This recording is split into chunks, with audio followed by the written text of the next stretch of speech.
Hello. It is I, once again, the Bruce Wayne of Azure Lane, back at it again for another Azure Lane video.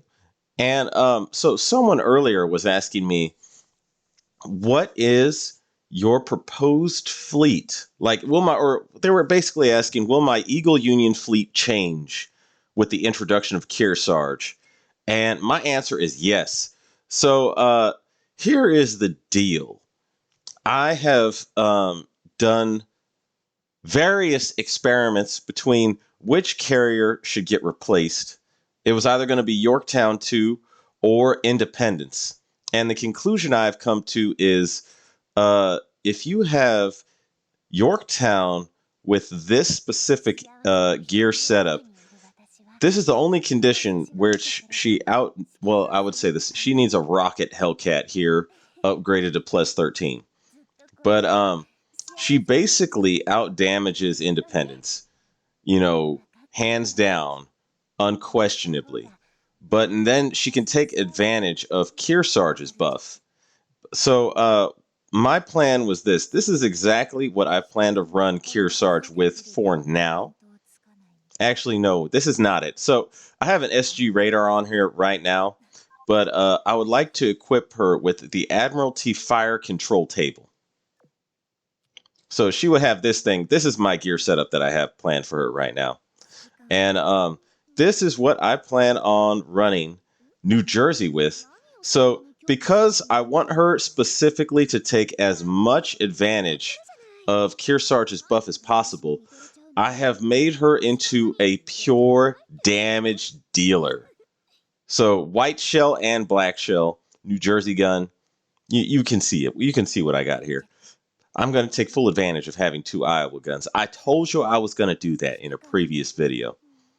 But yeah, so I plan on upgrading another Hellcat to plus 13 right here and giving this to Yorktown 2 later once I have Kier Sarge up to dev level 30 at least. But so Anchorage will stay as my main tank. I see no reason to switch her out. And then on top of that, so one thing I found interesting is that Bristol is a spectacular destroyer to use if you're looking exclusively to buff the backline. So if you look at her skill here, lights on. So every 20 seconds, this ship points her lantern forward, illuminating enemies. Illuminated enemies suffer 10% reduced evasion rate for 10 seconds. That is a very, very good buff for the backline. So this will dramatically increase the damage of the backline at right around 20 seconds. Now, since I don't have the Admiralty Fire Control Table on New Jersey, and Yorktown 2 has now a regular reload, this buff will definitely activate right when these two fire their barrage and their airstrike.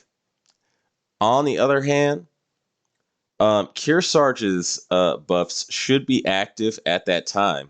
So what I'm basically going to have is Kier Sarge launches an early barrage, an early airstrike because of her skill, right out the gate. And then right after that, Helena's buff plus Bristol's buff should activate at the same time, assuming Helena's buff activates. My Helena is temperamental. She doesn't activate as often as I would have liked. Like her skill, I mean.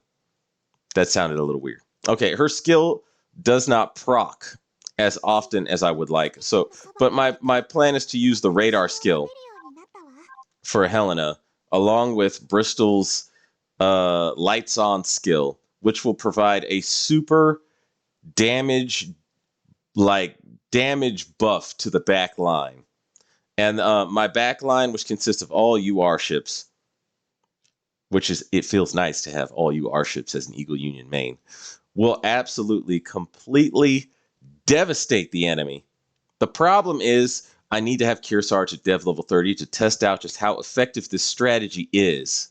So, and I don't actually plan on switching out my Meowsifers as of yet, mainly because the one buff for Eagle Union Meowsifers that, or not Eagle Union Meowficers, but Meowficers in general that you could have for a battleship. It only gives like 12 AVI, which to me is nothing compared to the amount of AVI that these buffs deliver toward carriers.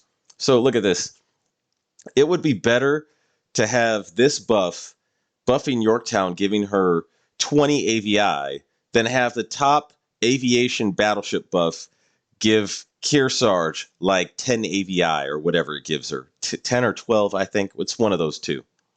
So my plan is these Meowficers to me do not need to be altered. Like this setup right here is just fine. And this right here, really, the one that gives the reload to an aviation battleship, that reload will actually benefit both the aircraft and the main gun of an aviation battleship. So to me, that's actually maybe a better buff for aviation battleships than just the 10 AVI buff. Anyway, this is my current setup for Kier Sarge. I need to possibly upgrade Bristol and maybe use one oath ring on her to max out this fleet. But I need to do some test running just to see if it actually works, because I may want to switch Bristol out for another ship. Anyway, that's all I got for you to get today, guys. I just wanted to share my Kier Sarge strategy with y'all. And I'll be making more videos in the future. I'll be making, oh, by the way, I've decided to make some Aether Gazer videos. So, Aether Gazer, which is still relatively new. I can't really make a complete waifu list for Aether Gazer, but we'll see. We'll see how that turns out. Anyway, that's all I got for you today, guys. I'd like to wish all you fellow Shikikans a farewell and following seas. And if you like my content, please like and subscribe. Take it easy, guys.